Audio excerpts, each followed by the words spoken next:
No comment. This is sickening. Excuse me? A woman was assaulted, left for dead. She's had surgery for a bleed on the brain. He's very lucky this isn't a murder investigation. He's sitting there grinning like butter wouldn't melt. Dear Swain. How did you get inside the factory? That one's defo no comment. And what's that supposed to mean?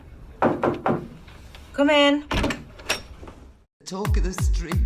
Talk of the street. The talk of the street. Talk of the street. The talk of the street.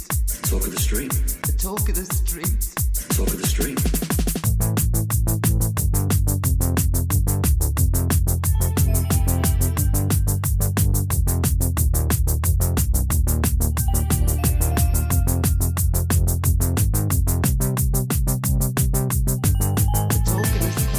Hello and welcome to episode 334 of the Talk of the Street, an unofficial Coronation Street catch-up podcast that during Thanksgiving week I'm most grateful for the fact that someone on the show remembered classic Corrie from 2003 to 2007. I'm Gavin. And I haven't put a bra on all day. And neither have I. I let these babies breathe. As you should. I do have underpants on though, but that's just because I went outside. No comment. I'm still in my pajamas from last night. Yes, a Merry Thanksgiving to one and all, to those who celebrated. Yes. And a Happy Thursday to those who don't. Yes. And a happy Thanksgiving from a couple of months ago to our Canadian friends. Yeah, I forgot about that. Yes. I realised yesterday that I forgot about that. Oh well. Oh well. We had a good Thanksgiving. We always do. This is my 14th American Thanksgiving. Yes. Ugh. There's a number. We have a new convection oven and it has been a revelation. It's just so nice. Yeah, the instances of food poisoning have really dropped in the household, haven't they? Well, it just things unevenly cooking, both on top and inside. We're back to the bra again. Yeah, it's been very nice. Very nice. And then, it's Black Friday, so I took the day off.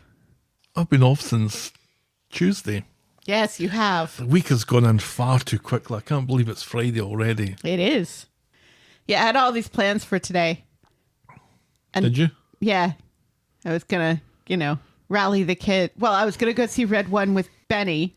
And then I was going to rally the kids and get the tree up and the snow village out and everything. That's not going to happen again. It will. It would. It will. But I had, it's Black Friday. So I was doing all the lowering prices and, sending offers to people for my Etsy, Mercari, and Poshmark shops. And Mercari, unlike the other two, doesn't have it doesn't have a nice little feature where you can just automatically take a percentage off everything in the shop. You have to do it one at a time. And it took all day. Ugh, you love shit like that. I did sell boring, repetitive tasks. Who doesn't? Yes. It does mean yet another creepy doll will be leaving the house. Thank goodness. I'll always say that, but they end up buying two to replace it. I somehow live in the back seat of my car for weeks on end. Those ones aren't creepy. They're all creepy, Helen. They're all creepy. My toe's a bit better. Well, that's good. That's good to hear. You were starting to think it was gout, which means that I'm a 14th century peasant. It's not the peasants who got gout. Wasn't it? No. It was the wealthy people who got gout because of their rich diets and sedentary lifestyle. It isn't gout, though. It's not. No. It's just a sore toe. Well, that took a couple of days or so to fully go away. In fact, it's still a little twingy, but it's nothing near as bad as it was. It's because of the snow, isn't it? I think it is about the weather. Yeah. The change in the weather. I can feel it in my joints, like my gran used to say. She was a martyr to her corns. Ugh. It's good to know. Yeah. Good to know. You don't have corns, though. No. I'm not sure what a corn is. You might have arthritis, though. My big toe. I think it's almost certain. Oh well. On that note. You are in your 50s now. I guess it was only a matter of time. As my mum used to say, you can only pish with the cock you've got. And And on that note, shall we preamble, my dear? Yes, please. Give us some of that inappropriate Corrie news.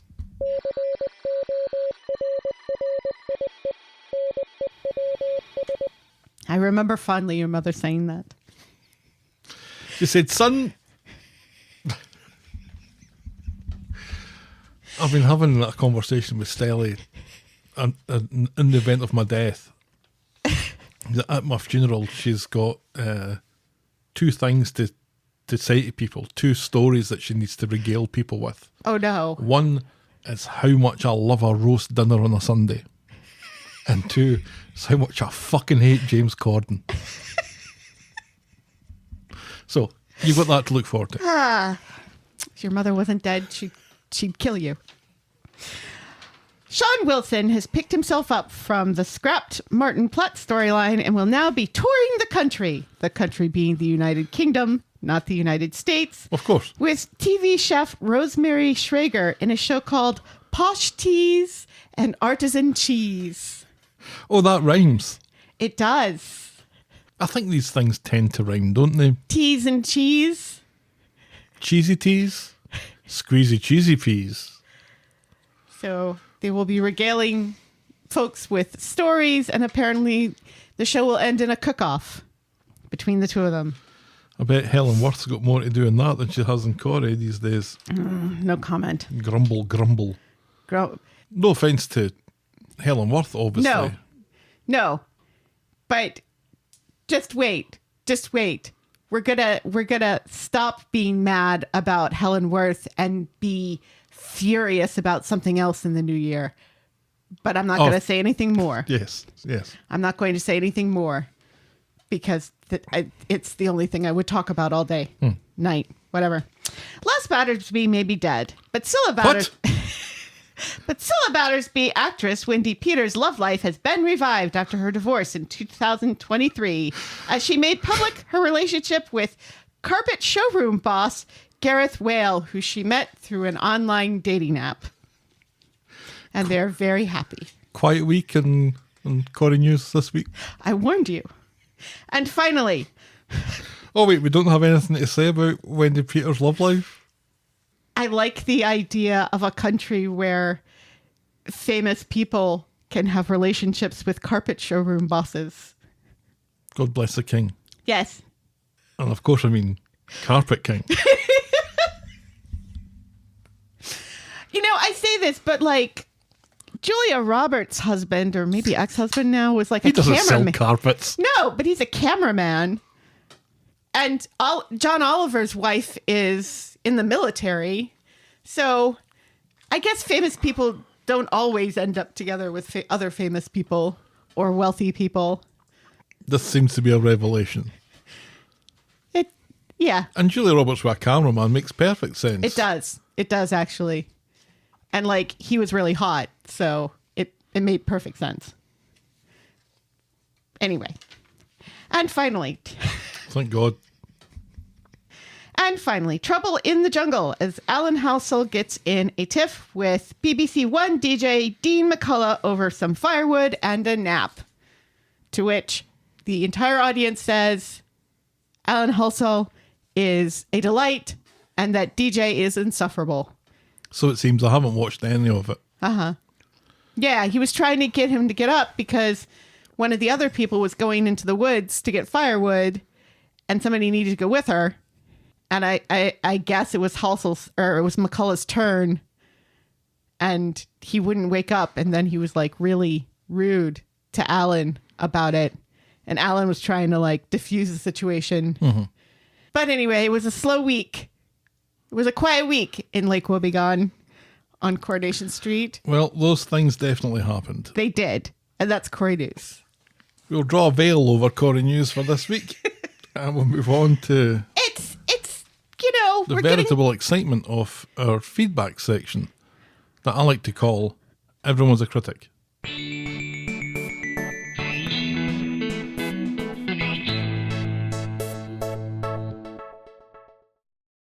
We didn't have all that much in the way of correspondence this week that wasn't there to tell us that Swain and Carla were in dressing gowns during and after their tryst last week. I guess was just really confused because apparently Carla has 2 black robes.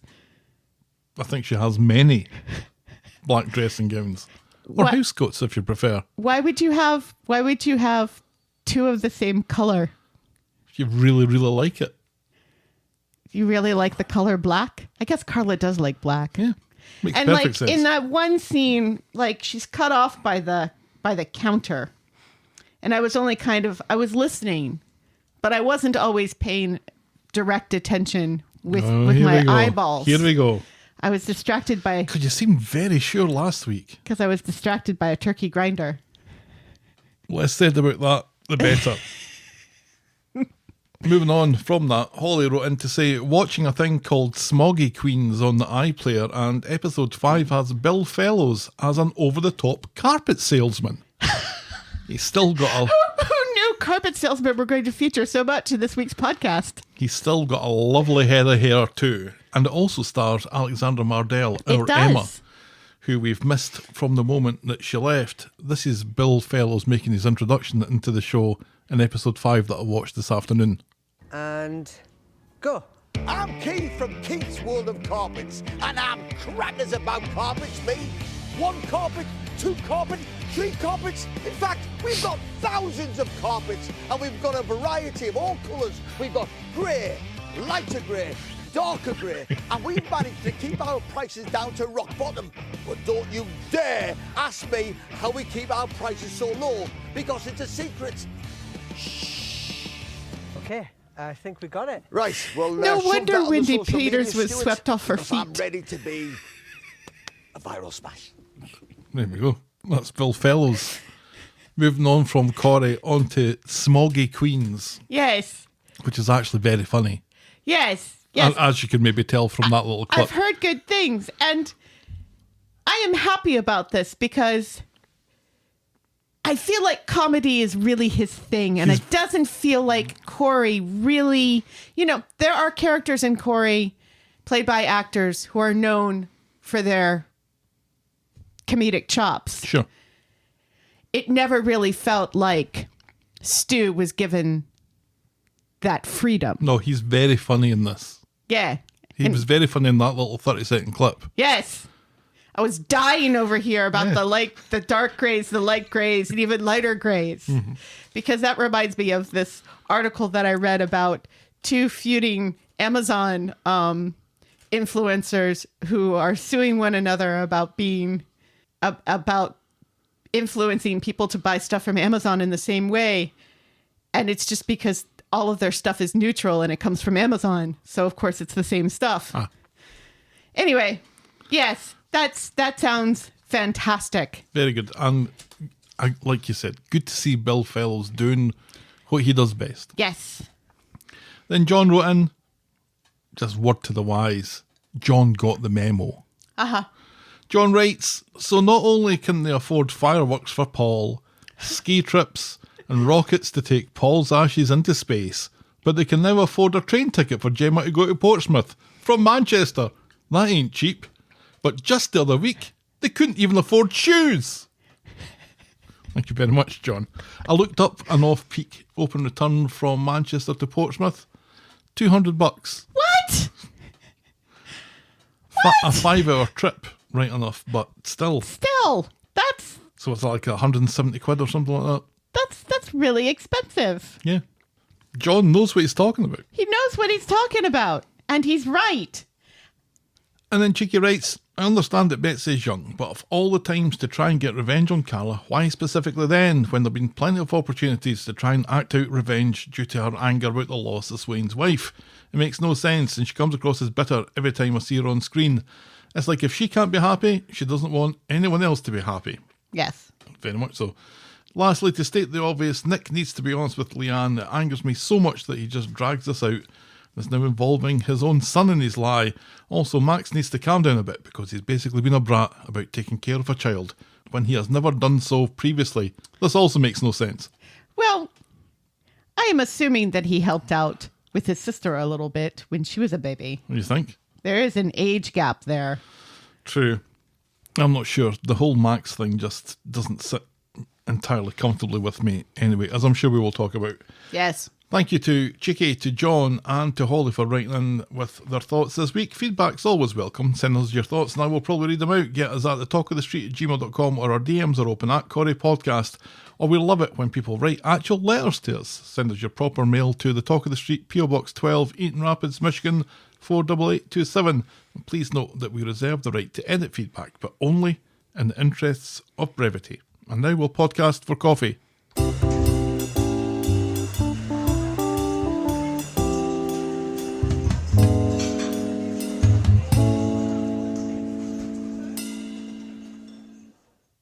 We're buying the wrong coffees this week. Is that because everyone is so mad that I mistook a housecoat for pants? I don't think it helped. Just try a little better in the future. So, the Talk of the Street is and will always be free on your podcast provider and on the YouTubes, but if you think our show is worth any more than the time it takes to listen to it, and if you want to show your appreciation, you can buy us next week's coffee by going to ko-fi.com, that's ko-fi.com/The Talk of the Street. You can also sign up to be a friend of the podcast through the same link, where for as little as $2 a month you can get a mention in the closing credits of each and every episode. And we now have a Patreon site where you can also show us some love. Sign up as a friend of the podcast there at patreon.com/The Talk of the Street.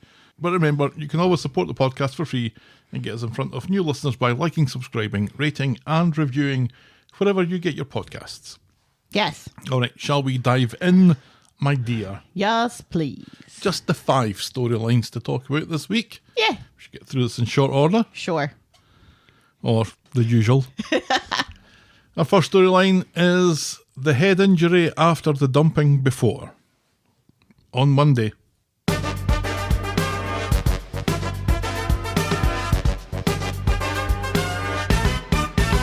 Is Swain. We're off to an awkward start when Swain and Betsy bump into Carla and Ryan on the street in the morning. Yes. It was the week ended on an awkward, rather sour note last week between Swain and Carla. Yes. You may remember. Ryan is escorting his auntie to her work. Arm in arm. Arm in arm. Like a good nephew. Yes. The brothers Dim, meanwhile, are watching on from their inconspicuous bright yellow car. Betsy checks with Carla that she still has a job, and Carla confirms, for now. And then Betsy asks if she can pick up her charger later from the factory. Meanwhile, Sally is in Nina's roles bitching about Kirk, who has suggested a team bonding day, bowling. 10-pin bowling. Yeah. During the day. Wouldn't you bowl at night? You can bowl during the day. Stelly bowls during the day. You can, but she's not in full-time employment. Yeah, but this is something for everybody to do. You can't force people after work to go bowling. You have to do it you have to pay them for it, apparently. And also, there are no bowling shoes in the United Kingdom. They bowl in sneakers. Not as far as I remember. What is wrong with these people? This is part of the reason why lots of people hated bowling, was because you had to rent horrible clown shoes. Yes. I had a friend who stole those clown shoes, left his trainers in the bowling alley and took out the clown shoes and went home with them because he said they were the most comfortable things he'd ever worn. Yeah. He was drunk at the time. Well, Stelly enjoys wearing hers. Of course, she doesn't have to rent them. She owns her own, like a proper bowler. She's such a queen. Sally doesn't want to stick her fingers in any smelly holes, thank you very much. Well, Poor Tim. she says that. Betsy comes in with Mason and tells him that she's sorted everything with his brothers. He's aghast, but has to hide it as Sally comes over to talk about this fucking bowling. And he's so funny because he calls her Mrs. Metcalf and she's like, Yes. Please, call me Sally. Yeah. He's won her over already. Yes. Betsy talks her into going to the bowling because she's got an ulterior motive here, because Yes, she she does. wants the factory empty. Right. But she didn't know that this is the weird thing. She didn't know this was happening. She did, because that's what she said to the brothers Dim last week, was that the factory was going to be empty tomorrow afternoon. Huh. This is the trousers all over again, Helen. It is the trousers all over again, because she acts really surprised when Sally says, "Are you coming?" So I guess I was fooled by by Betsy's subterfuge. That's a word that I'm going to use later. Oh, good. Let's all look forward to that. Yes. When So for those listening at home, the themes of this week is carpet salesman and subterfuge. Yeah, who had that on their bingo card for this week? When she leaves, Mason tells Betsy that he wants nothing to do with whatever she's got herself into. At the factory, while Carla is arguing with the Knicker people about the bowling, Betsy sneaks in and steals the spare keys. Kirk and the Knicker people talk Carla into going. No one wants to go bowling. Well, Kirk wants to go bowling. Well, Kirk can go bowling then. What else is he doing? I'm really sad that we don't get to see these people bowling. Fucking hell. It's like the Big Lebowski with Kirk. They can't hire out a bowling alley for a day to get footage to the bowling. No. I want to see Kirk bowling, and I want to see Sarah and Sally getting trashed at the bar. Yeah, because that's exactly what I would like to happens. see. Because Sally comes home quite happy. Yes. Betsy meets up with the brothers down to explain the plan. She'll open up the door once everyone has left for the fucking bowling, and after that, they can nick what they like. Emphasis on the laptops. Be quick about it, though. So she sneaks in, but bloody Carla comes back, so Betsy has to hide in the dark, empty, spooky factory, and then Betsy's phone pings. Eventually, Carla's own phone goes, and it's Swain wanting to meet in the Rovers for a chat. So in the Rovers, Swain tells Carla that she's not ready for a relationship, despite the amazing, earth-shattering sex. Carla laughs, thinking that Swain brought her into the pub to dump her for the second time. That's pretty funny. Yeah, it's like you've already told me you don't want this to go further, so why did you call me over here to tell me again? Yes. I thought you were rather clear last night. Thank you very much. Now Carla's really not in the mood for bowling. Betsy lets the stupid brothers in and leaves them to it, but after she leaves, Carla, who really doesn't want to go fucking bowling, comes back to the factory again and then gets twatted over the head by the very older brother and gets knocked out. This is our head wound of the week. Yes. And it's so stupid. It's so stupid because she doesn't see them. She wouldn't have seen them. Yeah, they're looking kind of in the shadows behind her. Right. Yeah. There was no reason for him to do that except that he wanted to. Because then they just like stand over her until she starts moving again. And then they leave. So they don't even, hit her over the head and then make their getaway. They stare at her until she starts moving again. Because they are that stupid. See, I thought the implication was, because there was a commercial break between these two things happening, was that in the meantime, they've stolen all the laptops. But maybe they'd done that beforehand. I think they'd done it beforehand. Because they're just standing there. They are just standing there. Staring at her. On the floor. Yep. Then they're like, right, she's moving. Let's make her getaway now. Instead of making your getaway before she starts moving again. No, let's say this out loud and then leave. Yes. Who do you think got hit harder on the head? Joel or Carla? What? I think Joel, because it was a crowbar. It was, the one that killed him was a rock. Okay. Well, he got hit twice. So I'm surprised she's still alive, considering... This is where I'm going with that. Considering that Stu's daughter killed a woman with a school project over the head. So it's a wonder that anybody survives these things, much less get checked out of the hospital after surgery the very next day. Spider got coshed on the head in the alleyway of doom by Griff.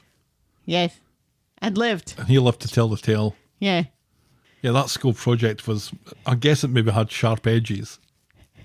But that was definitely head would But also she was a child hitting an adult over the head. That really was headwind of the week. Anyway, we can only deal with the headwinds of the week that we get. That's true. So, outside, Mason is begging Betsy to call off whatever that they had planned because it won't end well, but Betsy says it's too late, and she's rather taken aback that Mason isn't more grateful because she thinks that she's sorted everything. Right, yeah, she thinks she's so smart by doing this stupid thing.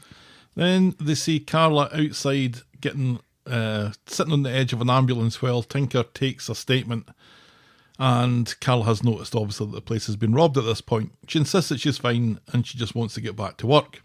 Then Betsy gets a text from Logan inviting her to join him and Matty for a post-robbery debrief at the precinct at 1630 hours, warning her that her failure to attend said meeting will result in the termination of any deal or proposal previously entered into.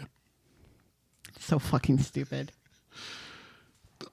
Why would they write 1630 in a text? Maybe this is the older one, right? Yes. He's probably ex-military. Probably served in World War II. Yeah, this is the... I was thinking Afghanistan, but sure.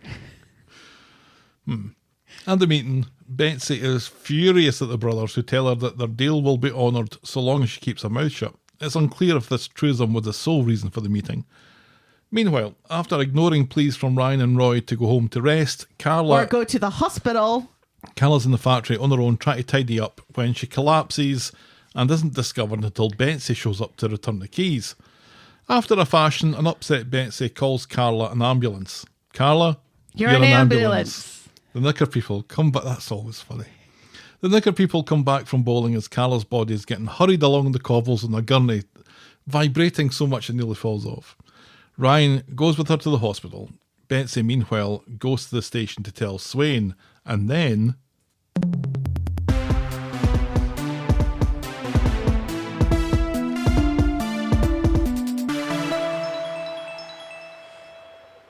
Swain hurries with Betsy to the hospital so she can break up with Carla for the third time.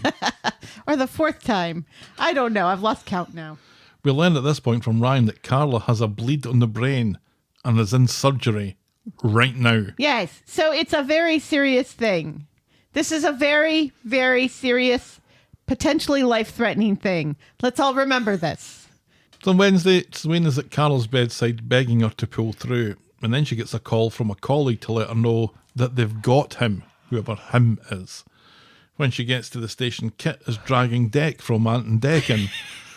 Swain wants in on the questioning and promises to put Deck away for a very, very long time. In the hospital, Carla wakes up and, surprise, surprise, she doesn't remember that much about the robbery, but the docs think the surgery was a success. Her eyes open when she learns that Swain spent all night at her bedside. When Ryan, who looks like he's had a quick skin graft or two while he was waiting, he mentions that Betsy found her, and Carla is confused because she'd locked the door and there was no sign of a forced entry. At the station, in the interview, Deck has an alibi, but Kit has CCTV of Deck's car in the area. Deck starts to no comment everything, but then Alya comes in. Alya's back! Didn't expect Alya to show up in this storyline. No. She's working for Deck's legal team. Uh-oh. And she has an email from an MOT centre which puts Ant and Deck away from the factory at the time in question. Kit wants... Now. It's not Ant and Deck. It's Mickey Rourke and Deck. So Kit wants to go and check out the MOT centre, but Swain is defeatist about the whole thing.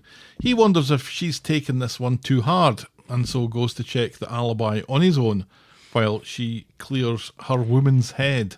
So are we just ignoring the fact that Kit is a bent cop now? Is that just never going to come back? He seems to pick and choose when he wants to be bent and when he wants to be actually a nice guy, a crusader for justice. Right? Yes, and supporting women. Mm-hmm. Yeah, it's kind of like Craig. Was he supporting women here? Because he was kind of dismissive. He's kind of supportive. Like when they first bring Deck in and she's like, I want in on this. And he's like, yeah, be my guest. Mm-hmm. You know, and not being like all competitive anymore. True. Which is cool. And let's not forget how supportive of Dee Dee he was last week. He was.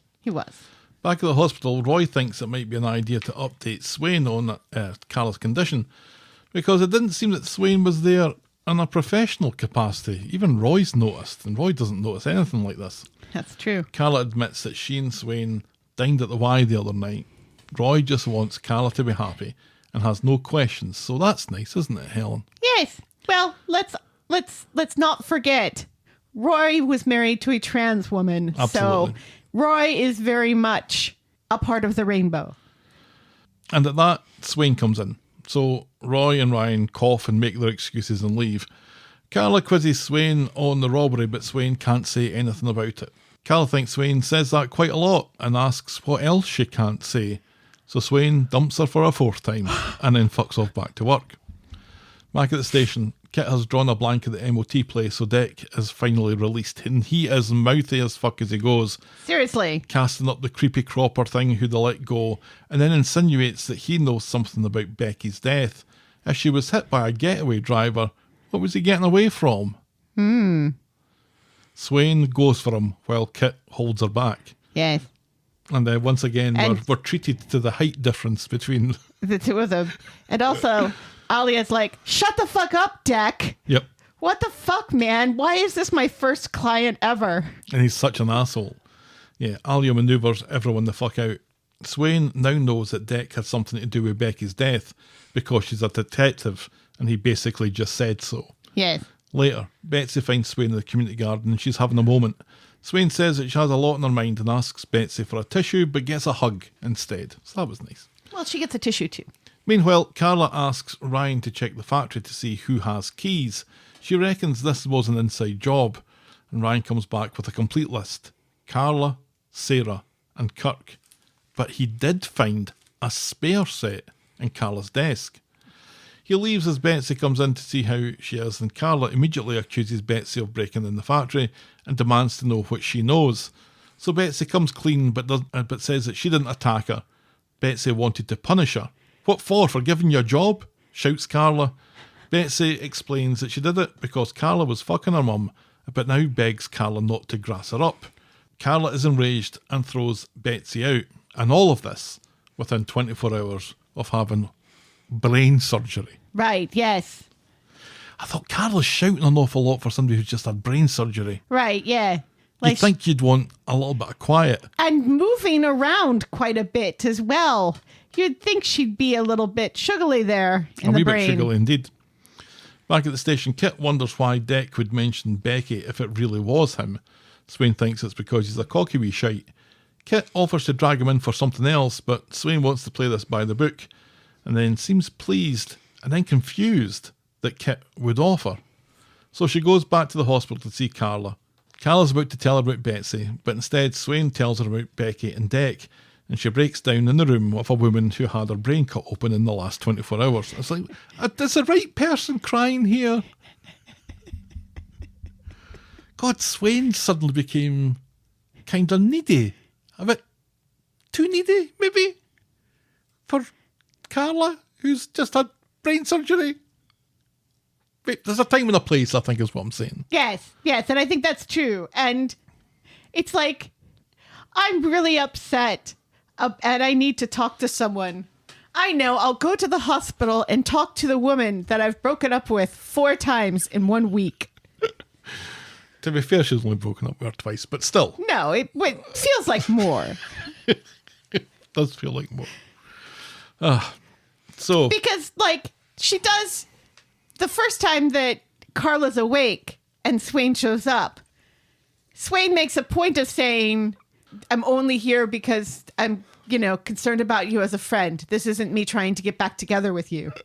And Carla's like, I just had brain surgery. Oh, dear. There's a hole in my skull, ma'am. I had somebody's fingers rummaging about in my brain. Like, since the sun went down last. Carla decides not to tell her about Betsy, saying instead that she just came to see her. Carla decides not to tell her about Betsy. In speed dial later, Swain meets Betsy, and when she says that she visited Carla and doesn't mention anything, Betsy thinks that she's off the hook. Swain tells Betsy that she might have an idea about who killed Becky, and if she doesn't get them for that, she's prepared to get them for anything else, like poking a goose without a warrant. So, on Friday, it's been 2 days since her brain surgery, and Carla is now on her feet, ready to go home. I'm worried about where she stands with Swain. 2 days! Brain surgery! Skull cut open, fingers rummaging around in brain. I'm fine now, thank you, goodbye. Thanks for taking such good care of me. Yes. Meanwhile, Swain is stalking out the stupid brothers at the precinct, but they quickly spot her and mock her attempts at subterfuge. There you go. It's there. Subterfuge, the word of the day. They tell their solicitors, who quickly go at the station to accuse her of harassment. Swain says that she has better things to do with her time. She meets up with Betsy and Nina's roles. Betsy wants to talk about Carla and the investigation at their mum's death, and when Swain doesn't want to talk about it, either of those things, Betsy does what Betsy does and storms off. Yeah. You'd think at this point, considering that her mothers, both of them, have been police officers her whole life, she'd know that her mum can't talk to her about an open investigation. Right. And yet... This gives Roy a chance to tell Swain that Carla's out of hospital, and wink. Swain tells Roy that Betsy has to be her focus. Yeah, but give it a year and you'll be on your own, says Roy. Right, yeah, he's like, she's 16, right? She can't live with you forever. And Swain's like, fucking hell, Roy Cropper's just told me that I'm going to die alone. Back home, Carla has decided not to buy Gail's house. She has enough drama. What's this? So all of this Platt House stuff is just now completely off the table just because she got bonked in the head? That's true. The last thing you want after getting bumped on the head is to buy a house, isn't it? You want to recover. Sign paperwork and You're shit. You're not in the right frame of mind yes, to move. Let's not forget though, the whole reason for the move is because she's stuck in that tiny flat with Ryan and Bobby. Mm-hmm.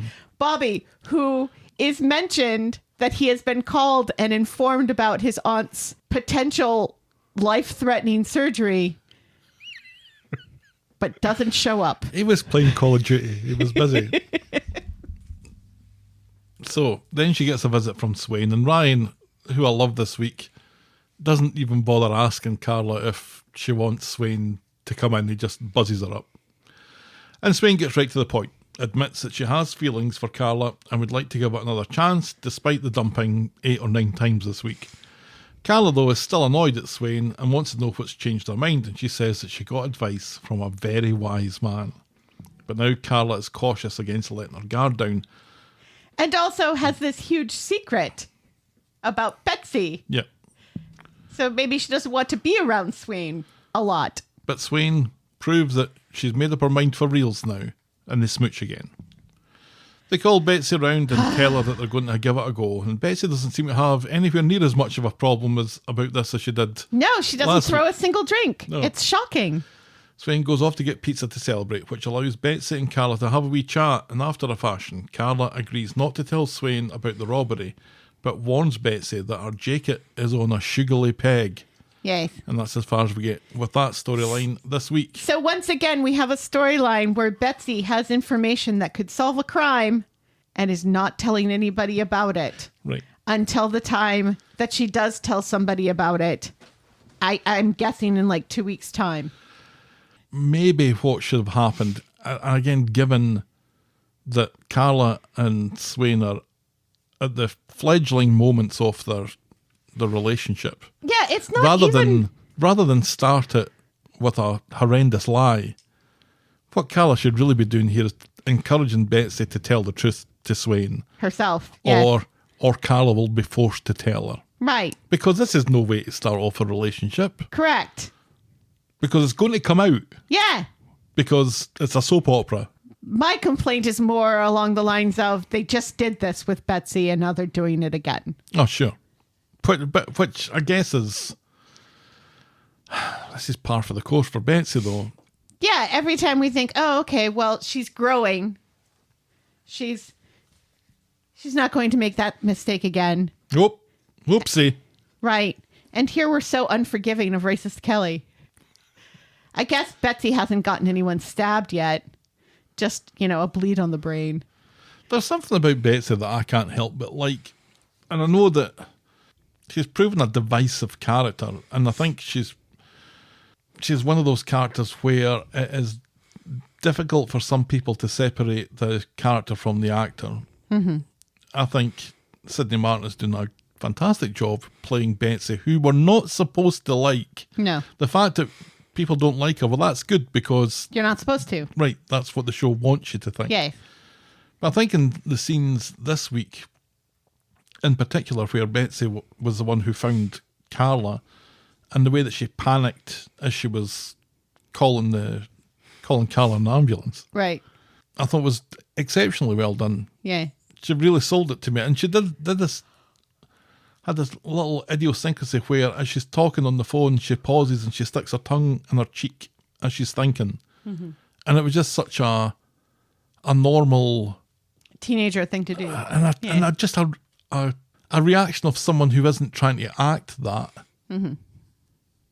Because it just, I don't know, it just sold it perfectly. It was like the time when Toyah shifted her weight from one foot onto the other and kind of just sagged a little bit. When, I can't remember, a few weeks ago, and I was really taken by that little bit of body language. I thought it was very well done.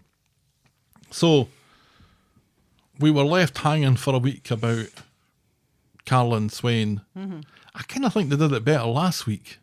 When there was no head wound of the week. The head wound has got in the way. Yeah. Yeah. And the fact that Carla's already out of the hospital and walking around. Yeah. And I mean, and the way that they're acting like, you know, like they were actually in a relationship and broke up and now are getting back into that relationship when they haven't gone on a single date together. They've just had sex. Couple of times. Yeah. And like, but and they'd like smooched and like have hung out a few times, but like as friends and also as people involved in a few investigations. So Swain has arrested Peter, Roy, and Bobby. yeah. I'm surprised she hasn't arrested Ryan yet. Yeah, give it time. Give it time. The thing is, I love Carla and Swain together. I think they're really, really good together, and I think this is an interesting story. It's an interesting development, particularly for Carla, but it's also interesting from Swain's point of view, who has been in this long relationship with Becky that ends in horrendous circumstances, and so getting back on the horse again is no insignificant thing. Right. I just don't know what the head wound and all that, and it's just Corrie overcomplicating things. Yes. And what they keep on doing is putting them together and then setting up the reason for them to break up or argue. And it's like, can we not just have them being horrendous and happy? Not horrendous. Yeah. No. You know what I mean? Deplorable. Deplorable. Thank Yeah. you. You know what I did like about this storyline, though? What? Ryan knowing something that Roy didn't. Yes. What was it? The tendon in the thigh or something? Some leg muscle, which is the longest muscle in the body, and Roy thinking that it was because of one thing, and Ryan being able to say, actually, Roy, it's because they sat cross-legged. Tailors sat cross-legged in ancient Roman times or something. It reminded me of that that one time in Big Bang Theory where Raj's girlfriend, you know, knows about toast before Sheldon can explain toast to her. Like how the ancient Romans used to throw toast into their drinks, and that's why a toast is called a toast. And Sheldon being like, you know, well, nobody likes a know-it-all. Yeah. Roy kind of had that look in his face. Oh, he very much did, yeah. What this helps to accentuate is in Roy and Ryan, Carla's got a couple of really good people in their corner. Yes. And Swain's not really got anybody. Except for Betsy and Kit and Craig. And Kit wants her job. Right. Betsy storms out with conversations with her all the time. Yeah. And Tinker's incompetent. And both Tinker and Kit are bent cops. And Swain really isn't. Yeah, it's an interesting dynamic that they've set up here. I just, Right. like I said, I just wish they wouldn't give it exits at every opportunity. Right. And it is kind of difficult to think that Swain has no friends. Because she's got her job. She came in and, you'd think that there are other women who work there to be friends with, and men who work in the police station. They can't all be bent cops. Can they? No. I don't know. I mean, I think I've already expressed a number of times about how I'm uncomfortable with the show continuously doing this thing where a straight woman gets into a relationship with a lesbian and they have the talk about, oh, have you ever tried this before, sort of thing, and how it kind of perpetuates the kind of dangerous myth that, well, two dangerous myths. The dangerous myth that lesbians are dangerous because they'll turn your women, and also the dangerous myth that all women are secretly lesbians. I'm very cautious about, throwing myself wholeheartedly into approval of the Swarla for those reasons, because it feels like if we continue to praise the show for doing something that's kind of dangerous and perpetuating myths that get lesbians killed, and maybe we shouldn't do that, then they're just going to keep doing it. If everybody's like, oh my God, this is so great, and gushing. But I do admit that there is chemistry there. And so it's nice, but I also don't like this whole like back and forth and Swain being the one to be like constantly breaking up. It kind of makes me think that both Swain and Betsy have undiagnosed bipolar disorder. Right? You see it, right? I don't know if I would go as far as to say it was bipolar, but to your point about the relationship of a previously straight woman, I think, and what do I know, as not a straight woman or a gay woman, but I like the spectrum of sexuality that this kind of suggests, that nobody's 100% anything. We're all a number less than 100% and a number above zero. Yes. I've heard the way you talk about Tom Hiddleston. I'm only human hell. All right, let's move on then to our next storyline, which is Frankie goes to the mother baby unit. A great 80s NRG band. Right, yes. It's a shame they changed it to Frankie Goes to Hollywood after they ran out of room on the album cover for the whole name. Yeah. I don't think it was got a ring to it. On Monday in jail, racist Kelly is woken up by a creepy guard who tells her to stay positive ahead of her panel hearing today. And it made me wonder how Griff's gang, who managed to get to Roy so easily, have done absolutely nothing to help out racist Kelly. Unless this guy is part of that gang. At number 8, Max is equally creepy as he packs some baby clothes for Frankie. David and Shona think that he's getting ahead of himself and they're not sure they'd even be allowed to take care of Frankie, even if they wanted to, which they don't. Max storms off because he's too old to run up the stairs. And he runs off to the community garden where he bumps into Dee Dee. He's under the impression that she's going to represent racist Kelly at the hearing today, and he throws another fit when she says that she's too sick and too busy. And it was too short notice. Right, yeah. Why aren't you going, Max? Right. Why aren't you going to support racist Kelly? Why is it Dee Dee's job to support everyone?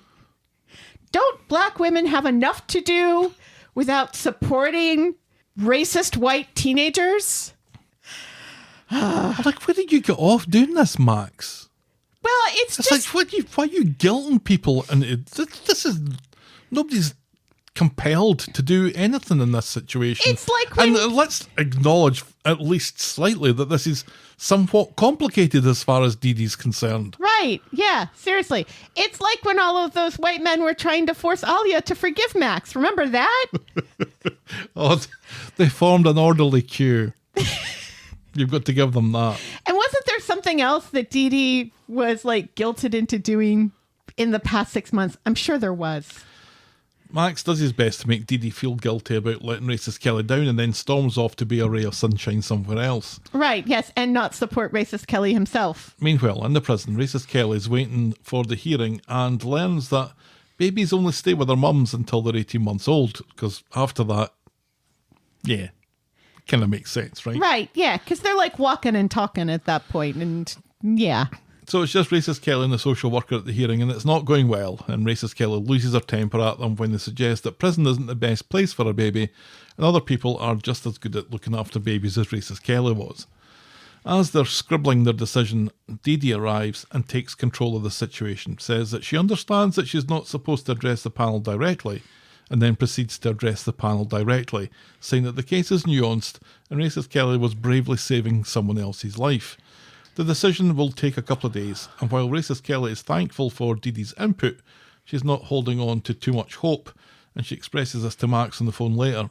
He tells her about David and Shona's reluctance to take Frankie in, and at this, racist Kelly hurriedly hangs up. Later. So it's not just Roy who forgets about politeness on the phone when they're in prison. See, I think they were doing this to suggest that racist Kelly might do something rash here. Really? I didn't get that vibe. I kind of got that vibe. That she was like so suddenly she wanted to go off the phone. Later, David and Shona have had a chat and will take Frankie if they're allowed to. David, despite his own criminal record, doesn't think social services will have a problem with this. I think they would absolutely have a problem with this. Despite his and Max's criminal records. Max's criminal record for when he... Max's very recent criminal record. When he, gave Amy a date rape drug that he meant to give to Daniel, and also all of the racism and the writing blogs that incited violence, etc., etc., etc. Yeah. Yeah. David's horrible assault. Right, yes.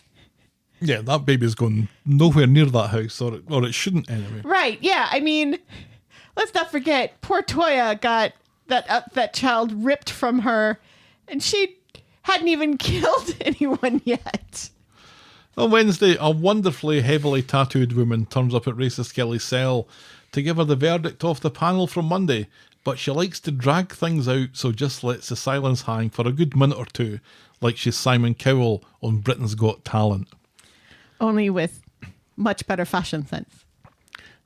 And I very much approved of this bigger figure coming into the cell, lots of tattoos. Yeah, full sleeves on both sides. And wasn't there to beat anybody up. Nope. The social... In fact, she's in charge of the she's nursery. In charge of it. Yep. Meanwhile, the social visit number 8 for an assessment, Max says that he thinks of Frankie as his own son, which is kind of weird, and Shona promises to help out. David is notably quiet. The social worker notices that there's a for sale sign in the yard. And which thinks, there shouldn't be anymore if Carla had already made an offer and the offer had been accepted. That's not how these things work. That sign stays in the yard, and even if an offer's been accepted, it says, subject to the closure of missives. And she thinks that at this point, what Frankie needs is stability. That doesn't scream stable to anybody. And then she notices that David doesn't seem to want to do any of this anyway. At the prison, racist Kelly gets Frankie with her after all. Shona and Max go to visit her. Shona apologises for the whole letter thing, but lets her know that they'll look after Frankie if she gets life in prison. Max continues to be a bit of a soppy weirdo about this, and this seems to make Shona hanker for her Clayton a little bit. Back home, Shona is in a mood with David for not being on board about the Frankie thing, and he thinks, oh, well, maybe Max should get his own house to bring up as many other people's kids as he likes. Shona storms out, and she comes back without chips and tells him that she wants to see Clayton, but apparently she's not on his visitor list. Yes, David says this about Max, his son, who is not biologically related to him. Right. Yeah. I don't know if they're deliberately not drawing the similarities between these situations. Yeah, the things that he is saying, it's like, you do realize you're bringing up someone else's son here already. Lily's his, right? Yes. Yeah. I think. Okay, So there's at least that. He has at least one biological child. But that's not the child that he's saying, well, if he wants to bring up other people's children, he needs to get his own place. It's like, do you hear yourself, sir? Do you hear yourself? Where is fun-loving, goofy David? Bring him back. It seems like... That was still quite funny what he said, though. When it seems like when he combs his hair, he's meaner. So she comes back without chips and tells him that she wants to see Clayton, but apparently she's not on his visitor list. David gets why she's upset, but reminds her how Clayton stabbed Kylie to death and left her to bleed out in David's arms. And Shona's like, oh yeah, I remember that. Yeah, I don't think she's forgotten that. On Friday, Shona has taken time off work to go and see Clayton despite not being on his visitors list. David recommends the lost art of letter writing instead, and he heads off to work and asks her not to go anywhere until he gets back. So of course, Shona ignores this and heads to hospital.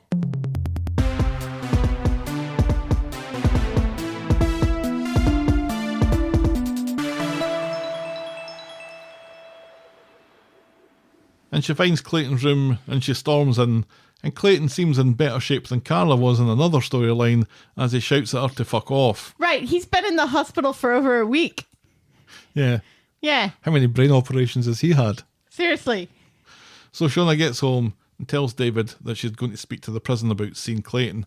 David thinks this is a terrible idea, but Shona will never forgive herself for letting Clayton down in the first place. And that is as far as we get with that this week. Yes. And like, she's confused by him saying, by Clayton, talking about, oh, now you suddenly care, sort of thing. And she's like, why would he say that, David? Why, David? Why would he say that, David? So it kind of feels like Shona may be putting two and two together very slowly. Oh, you think so? In her brain, which has been addled by a shot to the stomach. Yeah. Now, we were supposed to be happy that the whole Joel thing was over. Yeah. And this is, oh, God. Yeah. Yeah, Do you think Racist Kelly's going to go down for this? She did kill him. And there is that. And she and Max... He was going to kill Max, He was going to kill Max, but she and Max drove out to find this guy. Yep. So there is an element of premeditation here. Yeah, this is... Because they didn't go out just to have a wee chat with him. No. No, because Max was armed with mace. And a crowbar. No, not a crowbar. It's hard to remember who had a crowbar, isn't it? It was all the same crowbar. They all had that's the surprising thing. It's kind of like Murder on the Orient Express. Was it all the same crowbar? Yes, because yes, it was. It was. Yeah, because Ronnie brought it back, dropped it, and then Dee Dee picked it up. Mm-hmm. Yeah. Dee Dee did it? Dee did it. Yeah, I think she's in danger of a seriously long time in prison over this. She said potentially 15 years. Yeah. Which I was surprised by how short that is for murdering someone. Well, there's degrees of murder, isn't there?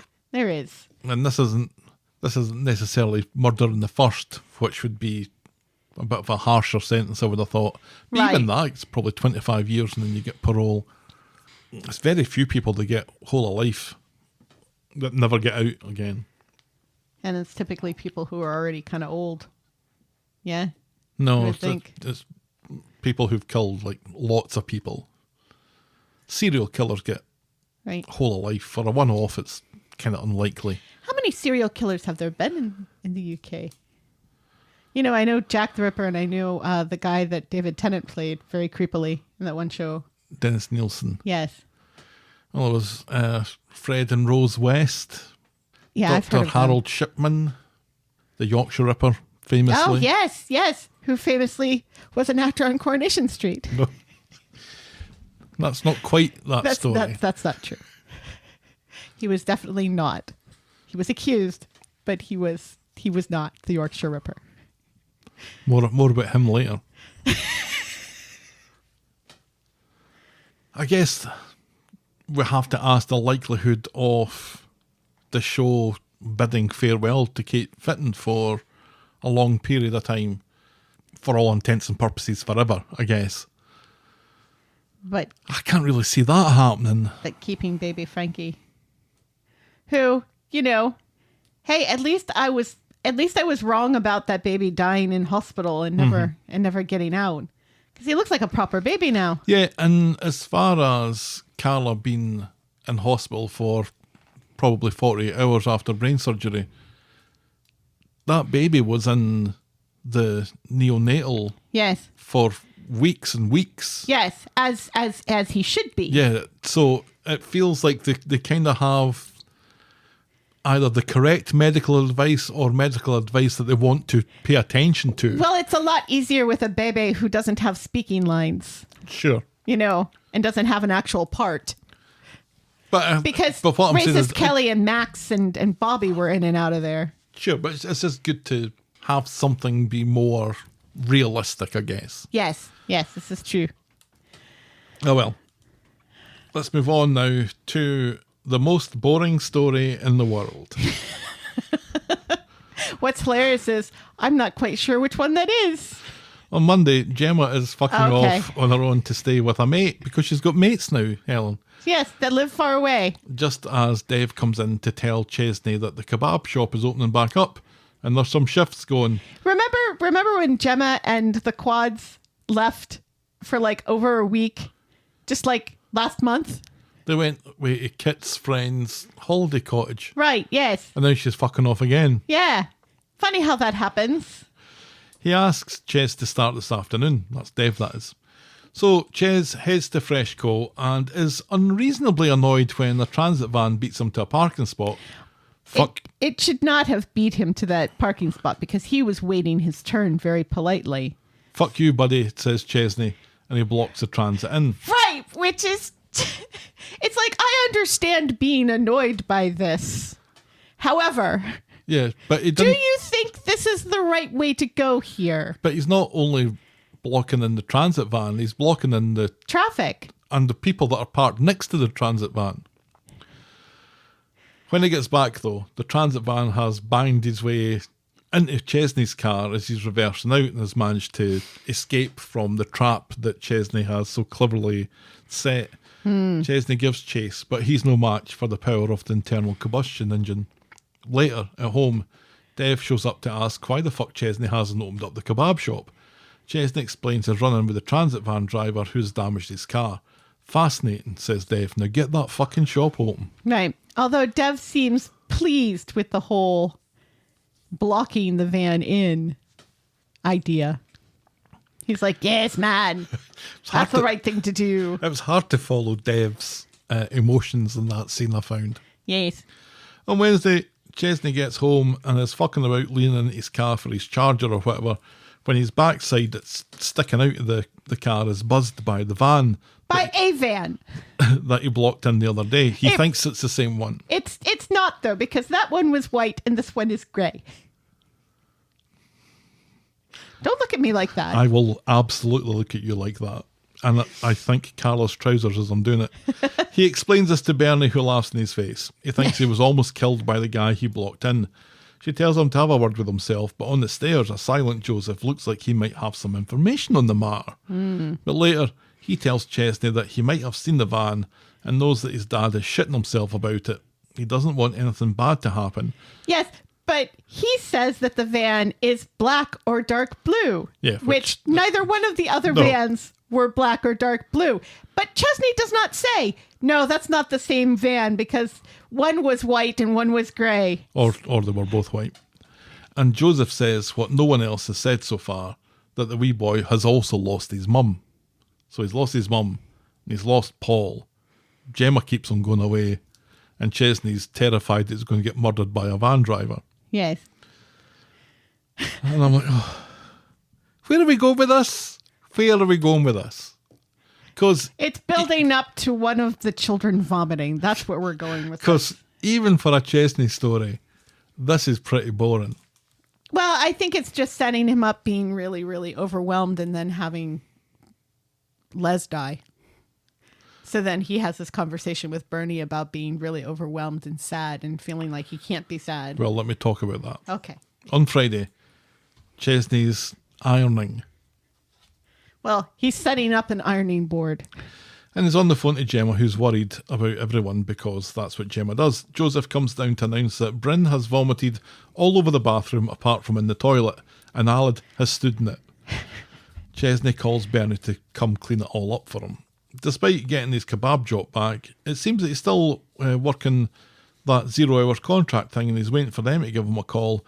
Between this and the sad news and another storyline, Chesney is worried that he's not coping, but asks Bernie not to tell Gemma.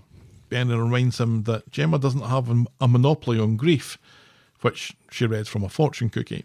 Later, it turns out Chesney has a photo of him, Les, Fizz and Scylla just sitting at the top of the drawer in the living room table. He says, at least Schmeichel will have company now. Because that's right, Chesney, Les has gone to dog heaven. And that's as far as we get with that storyline this week. Has anybody told Fizz about Les dying? Would she care? I don't remember. Yes. Fizz is in the picture. Yeah. So you'd think that she would care. She would. Yeah. Nobody at all week says anything about calling Fizz and telling Fizz. Nobody tells Fizz. And I'm like, well, is Fizz in Norfolk having another baby at the moment? It's like, no, she's not. No, she's she back. had an abortion, remember? So she's very much not having another baby. Why does nobody tell Fizz? It's hilarious, though, because in that other storyline, when Toyah says, have you called Chesney? It took me a minute. Why would she? And like in the preview picture, Chesney is sitting in the bistro with Leanne and Toyah. And You're I'm like, what are they talking about? What is Chesney doing there? Because let's remember, Toyah and Leanne have fuck all to do with Chesney on a daily basis. I don't think they talk to him at all, ever. No. I mean, Fizz barely talks to him, and it's only basically because when she needs him to watch the girls, or when he needs her to watch his quads. Or Joseph or whatever. Yeah. Anyway. So this is what you think this story is about? Is just Chesney's been overwhelmed again? Yeah, because, you know, let's not forget, when Paul dies, everybody but Chesney goes into the room to watch Paul die. Yeah, Chesney's not allowed. Chesney is, and it's like, Chesney is Paul's brother-in-law. I'm assuming that they have a warm, loving relationship. They are related to one another now. They both love Gemma dearly. Why is he not going in? And it just feels like an awful lot has been put on poor Chesney over the past month. Oh, you are being sympathetic to Chesney. I am being sympathetic to Chesney. So, and now with Les's death, I appreciate the show is finally acknowledging that Chesney is experiencing loss as well here, both from Paul and from Les, and also, you know, taking on his shoulders, trying to support the whole family by himself because Gemma rightly needs time. But Chesney needs time too. And it's nice that the show is finally acknowledging that.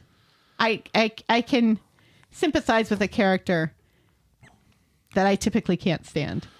Yeah, well, that seems a little bit more nuanced than just Chesney has a feud with a white van driver, which is honestly exactly what it looked like becoming. Yeah, that's ridiculous, and I hope it doesn't go anywhere, but of course it's going to go somewhere.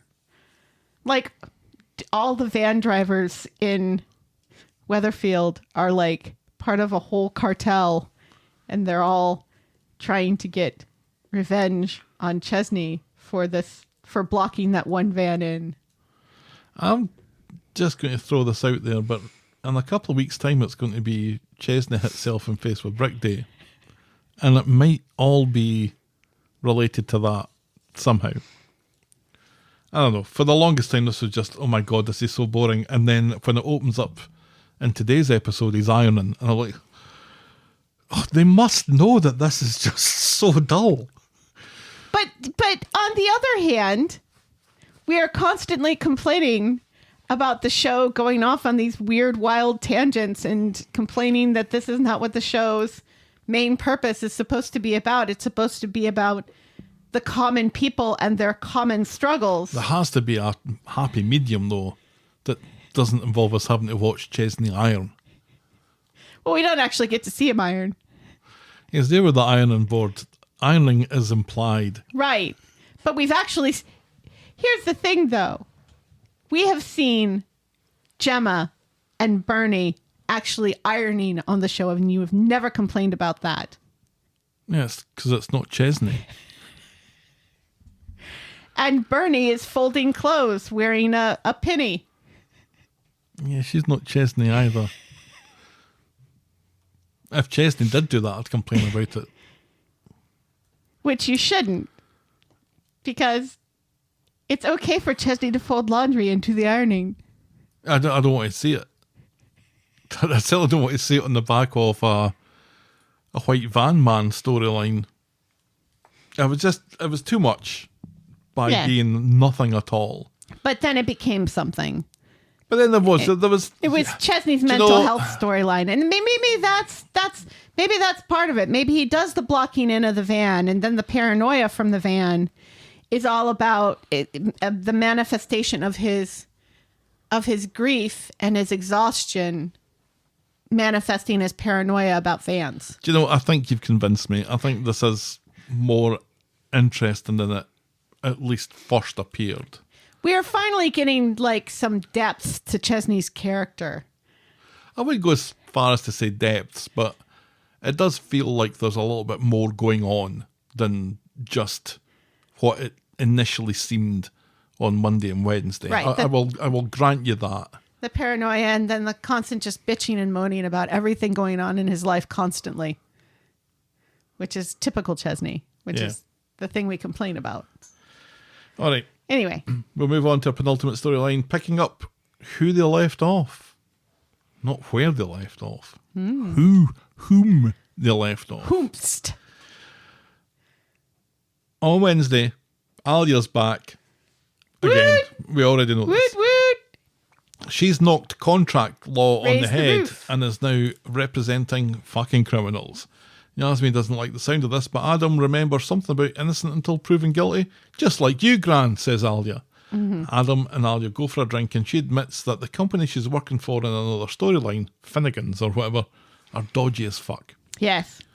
On Friday, Adam meets up with Alya in Nina's roles only briefly as everyone else cues at the two of them together. And Glinda's wearing curlers out and about for some reason.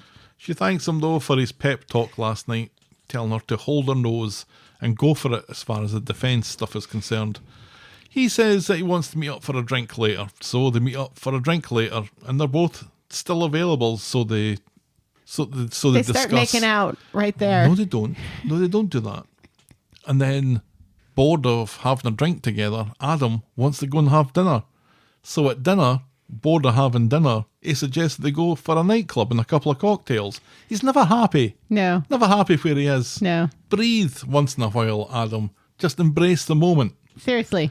She asks how he's been coping without her at work, and it turns out that he isn't. So they wench at the table. Yes. And it's nice. Yeah. I do like them together. I do like them together as well. Remember, just as she was going off on her maternity leave or going to Ireland, or right. whatever, quote unquote, they were just on the cusp of something happening. We were kind of, Adam looks like he might be interested in this, and they're just kind of finishing it. But now we're back and picking up pretty much where they left off, and I Alya don't hate it. I don't hate it, and she is looking fantastic. I think the two of them are a very cute couple. I do too. I approve. Even though I don't think Adam's a very nice person. No, he's horrendous. Yes. Like all the men in his family.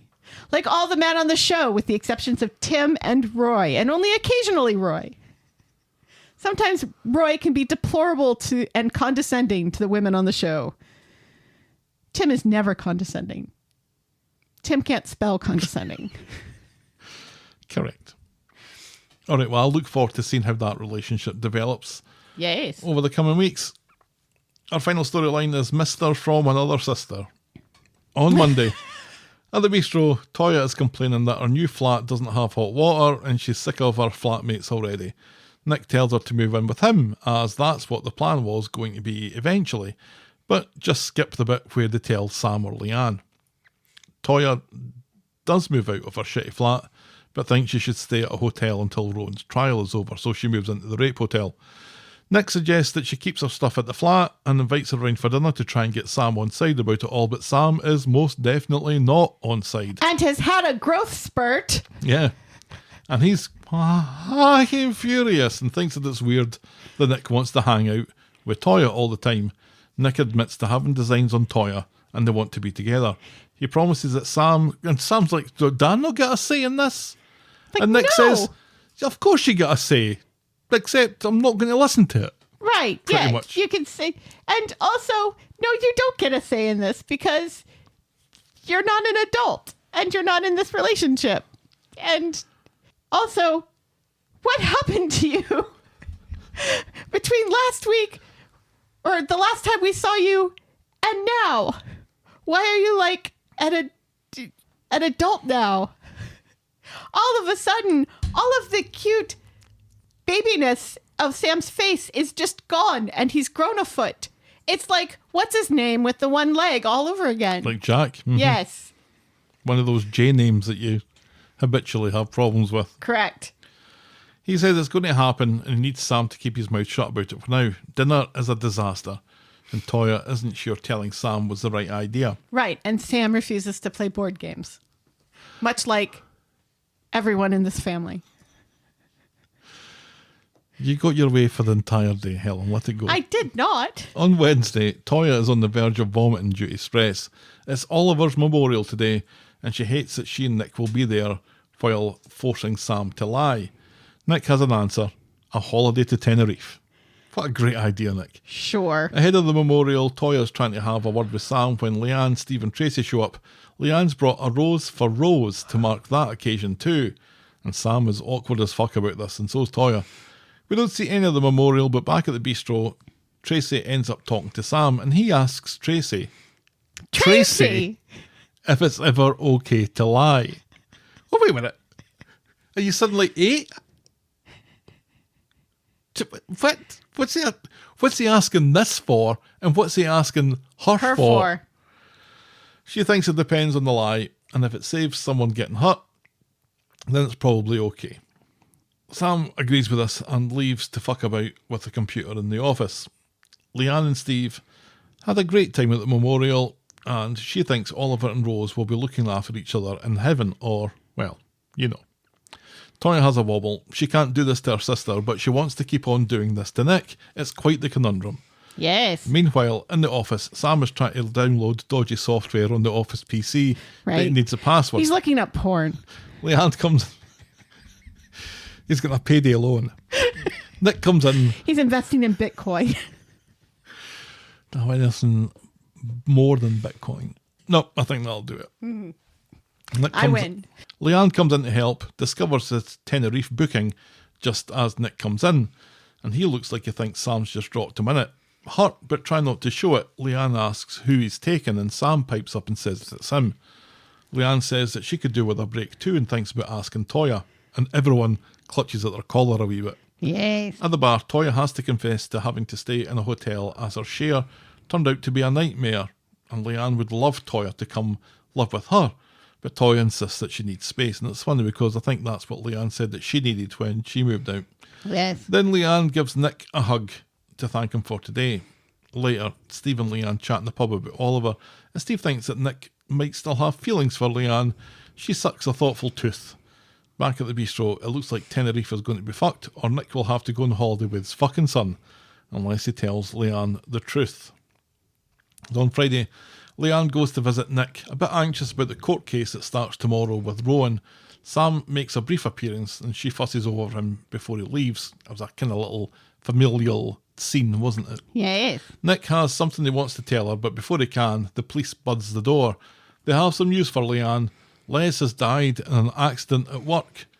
And I'm getting my hole with your sister, shouts Nick. No, he doesn't. Do the police don't get notice when people change their addresses?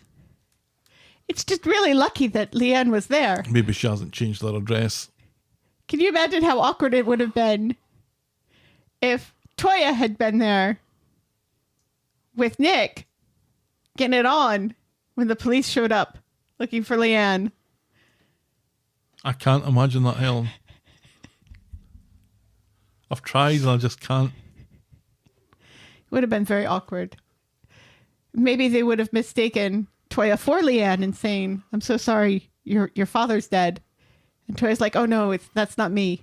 Well, they came in and she said, "Leanne Battersby." And at that, Toyah should have said no. I guess. Well, Leanne is really good at pretending to be Toyah. So But does it go the other way? Who knows? I think it would.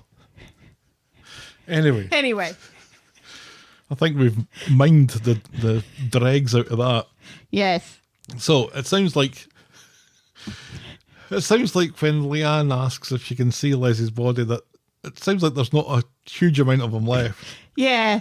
The cop's like, yeah, I don't think that's a great idea. And if anything, that seems oddly fitting. What was his job at this point? Do we know? I don't think so. He was just a kind of roustabout, wasn't he? He was just a odd job. God, he'd be getting on. Yeah. You'd think that maybe he wouldn't even be working anymore. What? Oh, hustler's always hustling. Yeah. But the fact that they don't say, they're just like, oh, he died in an accident at work. And leave it at that. And please don't ask any more questions, basically. Right, yeah. And nobody from the work calls Leanne and gives any more information. There's no sort of wrongful death or anything. I get the feeling that maybe an industrial press was involved. Or some kind of... Would you call those manglers? A mangler? Yeah, mangler. Why do you have a mangler in a factory? Why do you have a mangler anywhere? Or maybe, he was doing landscaping and it was a wood chipper. Another good one. Yes. Or maybe, Yes. he fell in a vat of acid or something. Kirk He says was working something... in some sort of chemical plant. That's what you saw. Right, yes, and now he's the Joker. Kirk says something later about it's not a bad way to go to drown in a vat of wine. But I think he was talking about I know you're talking about Les. Yeah.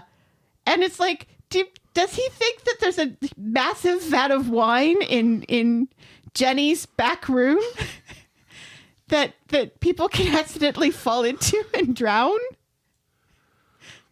I don't know what Kirk thinks of anything. Quite possibly. Anyway. I've been looking at this sentence for what feels like 5 minutes. So, Nick gets a text from Toyah asking if he's told Leanne yet, while Leanne moans about being a terrible daughter. And she goes off to tell Toyah. And she tells Nick not to. But Nick phones her to let her know about the delay and why the delay, yeah. Exactly. In the bistro, Toyah and Leanne are consoling each other while Nick remembers that someone should tell Chesney. And later... It's hilarious that it's Nick who says someone should tell Chesney, and yet still no one tells Fizz. And still no one tells Chesney. Privately, Toyah tells Nick to cock Annie on telling Leanne anything, and privately, Leanne tells Toyah that Nick has been her rock. Later, Chesney's found out, and he doesn't seem entirely bothered about it, and more keen to point out that there's still a spark between Nick and Leanne. But then it comes out that he called Toyah about Les, and Leanne is fucking furious about this, and the two of them start a slanging match in the middle of the empty restaurant. Chesney reckons that fights like these should wait until the funeral. Toyah defends Nick, telling he knows Leanne, his family. Right, telling Leanne that he meant well, and now Leanne has a wee bit of smell the fart acting as she realises that something's going on between them. She goes to speak to him in the office when everyone's gone, and she gives him a chance to say whatever he needs to say, but he says he doesn't have anything to tell her. Leanne is overwhelmed between Les and Rowan. Nick tells her that he's there for her, and then leaves immediately. Yes. She's right onto his laptop and sees the Tenerife reservation and gives the hotel a call. And later, she heads off to the rape hotel when the Tenerife hotel call her back, with Leanne pretending to be Toyah. She hides behind a pillar as she sees Toyah and Nick meet up, clearly in a semi-romantic capacity. She heads back to the Oliver Memorial to destroy Toyah's wreath. Then Tracy comes along to find Leanne inconsolable and very angry, so Tracy takes her to the pub and they call a truce for today. Leanne admits that it's not Les that she's most upset about, and she tells them about Nick and Toyah getting their hold behind her back. Tracy is shocked. Shocked, I tell you. And is amazed that Leanne didn't confront them. Tracy would have killed them, she says, and I think that she's right. Because she's done it before. Yeah. And Tracy reminds Leanne that she's a fucking Battersby, and it's about time that she acted like one. So Leanne goes back to the flat with a bottle of wine and a demand for a chat, real friendly like. She asks Nick for a favour and says that she wants to move back in until the funeral and court case are over, and she calls him her rock. Nick's jaw hits the floor, but he has to agree. And later, outside, as Leanne's moving some stuff back in, she tells Tracy that she's nobody's fool, which is the only Cinderella song that I could name. And that's how we end this week's episodes. Yes. Yeah. Leanne is playing the long game here. She is. She's being an undercover Battersby. She's not, going in guns blazing. But she is going to be putting the screws on people. Yeah. By being a strange annoyance in the... Yes. By being there and kind of getting in their way. Right. Yeah. This doesn't seem to be the Leanne way. It's smart. This doesn't seem to be the Leanne way. Yeah, I kind of feel, in that conversation with Tracy, she's just like, I don't want to be, I'm just too tired to be that person anymore. So this more subtle way of being that person, I think, is good. I think it makes it more entertaining than the whole going in guns blazing and fist fights and shouting and stupid things like that. And the whole subterfuge of more subterfuge of calling and pretending to be Toyah, and it's just good that worked out for her. Can you imagine if she called and said, "Yes, my name is Toyah Battersby," or not Toyah Battersby, Toyah Alahan. No. Okay. Habib. Buckle up, everybody. Oh, no, you got it. Ms. Toyah Habib. Yes. If she had called and said, "Yes, this is Ms. Toyah Habib, and I'm calling about my reservation," and have them say, "Who?" Because that could have happened. Yeah, and then the story's done. Right, but she would have been embarrassed. But to call... Yeah, but she'd be embarrassed speaking to somebody that she's never going to speak to again. That's the worst. Is it? Anyway. Is it really? Because you never know what that person's thinking of you now. But does it matter? So then that person is going to think you're a dumbass for the rest of their lives. So they're going to have this conversation at Christmas in 10 years' time. You will never guess I got what this happened call. to me. Somebody said, "Do you have any reservations for Toyah Habib?" And I said, "No." You want to hear them. But anyway, and then the whole sneakiness into the hotel, and you just hiding behind a pillar. Right. And it kind of feels like this is a different rape hotel because we're never just got in done up a little bit. in the other part where it's all kind of flat and the walls are beige. This is more interesting. Yeah, this is the interesting foyer that they had a they little while ago when Rowan got punched in the face by Nick. Right, yeah. That's that set. Yeah. Because remember, Debbie owns more than one hotel. She's got a plethora of them. Right, yeah. Which is why I like to think of this as two different places. Although we never go to the beige place anymore. The beige place. She got them done up. She said. And the fact that she doesn't, go in guns blazing there when she sees Nick come in, See, I can understand that because that's shock. But is it? Because she already knew that it was going to happen. That's so a confirmation of it, isn't it? yeah, that's when you like go in and start punching people. That's when you go in and start punching people. I don't punch people. I would shout, though. You would shout. And cry. Oh. And ask why. Why, Gav, are you cheating on me with my sister?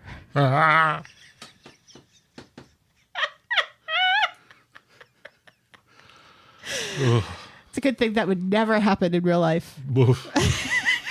No offense, but... Yeah, I know.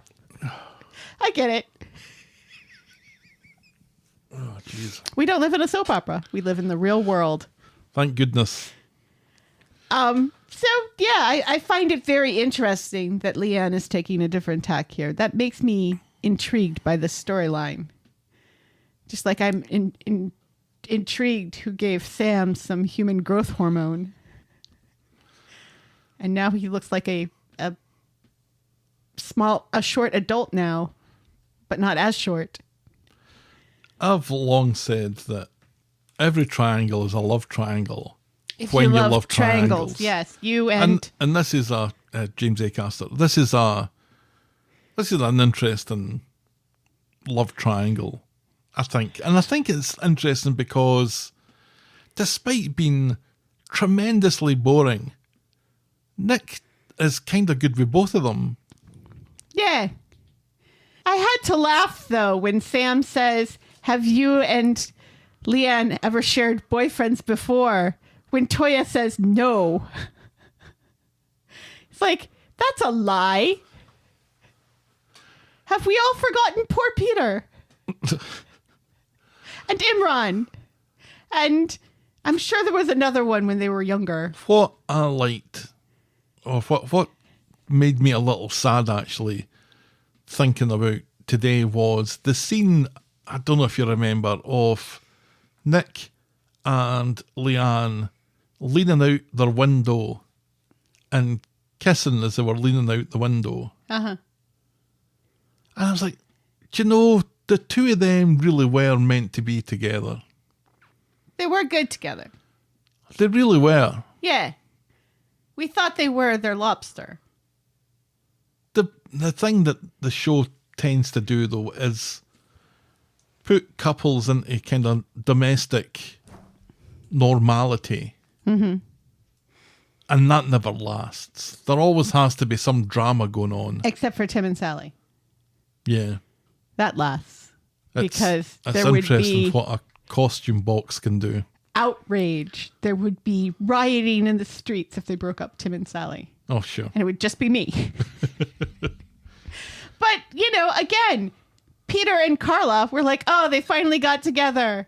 And they're going to last forever. Because they're so perfect for one another. But again, and this they is are what one happened. another's lobster. Domestic and then, stability took hold and there was no more.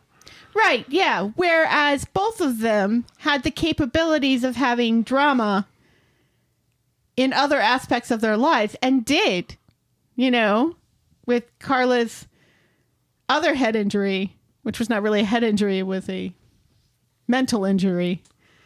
And and all of that stuff. And it's like, and I guess it's because Chris Gascoigne said, you know what, I'm done here. I don't think that I feel like the show would have never broken them up if their hand hadn't been forced. Probably not.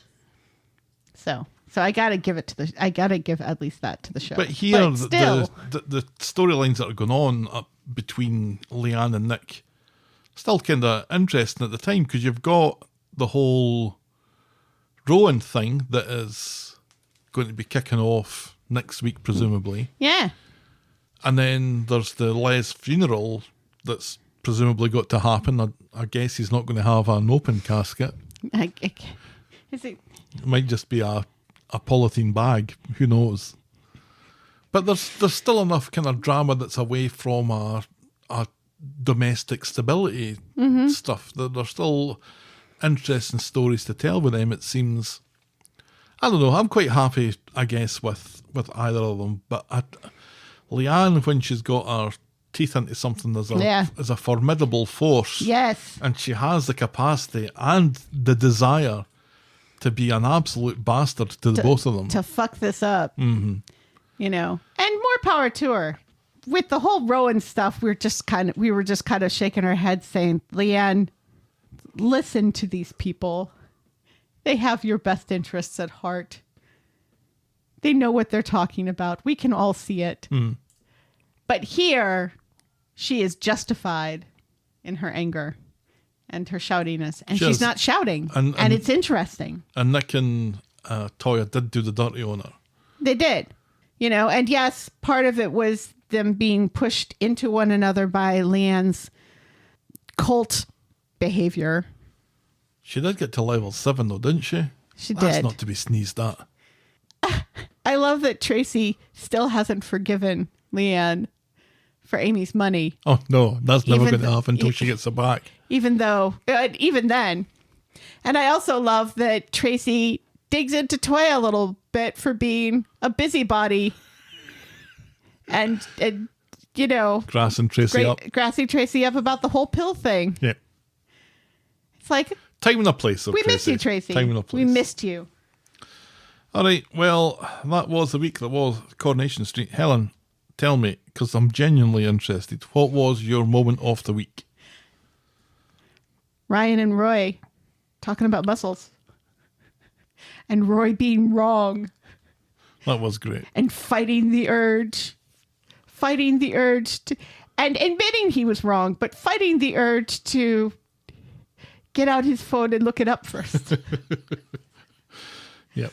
Yeah. Ryan and Roy together, who knew, are tremendous. Yes. Loved it. That's our Moment of the week. Moment of the week. Boring moment of the week. Chesney ironing.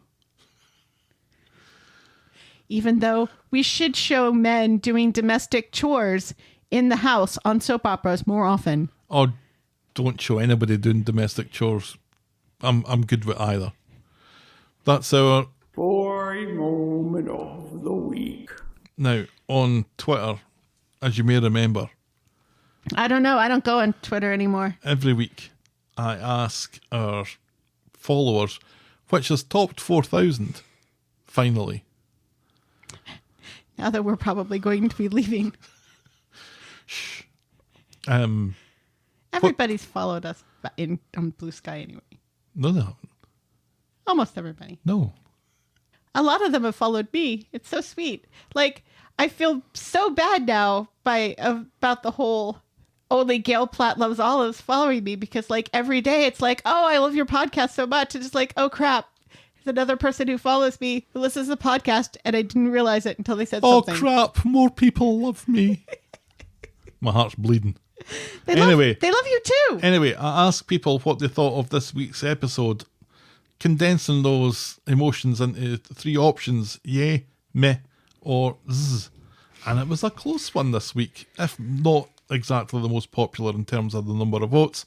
But zzz got 28.3%, meh got 34%, and yeah got 37.7%. So very close. So yeah, just there's still 17 hours left to vote, so that really could go either way. But that's how it is just now. Now, Helen, of course, we don't let those scores influence us. Not at all. What is your score out of 10 this week? You know, despite the 3 vans and recycling Betsy's story from another story into another story, I didn't really mind it that much this week. Alya's back, and that just, you know, yeah, like that makes me happy. So, and Evelyn was back as well. Just very briefly, yeah. Very briefly. But and still. Brian was there. And Brian! Very briefly again. Brian's on the show still. Who knew? Who knew? I thought he'd followed Kathy by now. So, yeah, it's 5.5. Evil dies tonight! 5.5? What? Why did you do that? You said Kathy.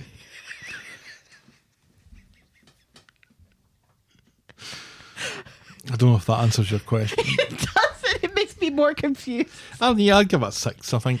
It was a kind of meh week. It was all right. There was nothing spectacular, nothing much to write home about. But Right, it was but fine. it also It didn't. was fine. It didn't anger us. It had a ridiculous head injury, but sure.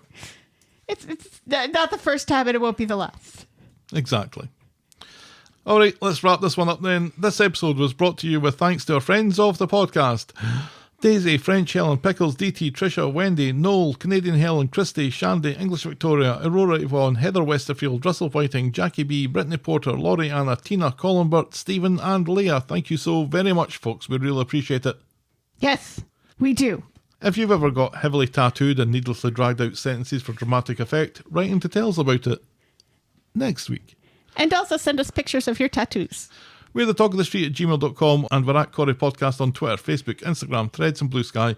Or reach us the old-fashioned way, the Talk of the Street, P.O. Box 12, Eaton Rapids, Michigan 48827.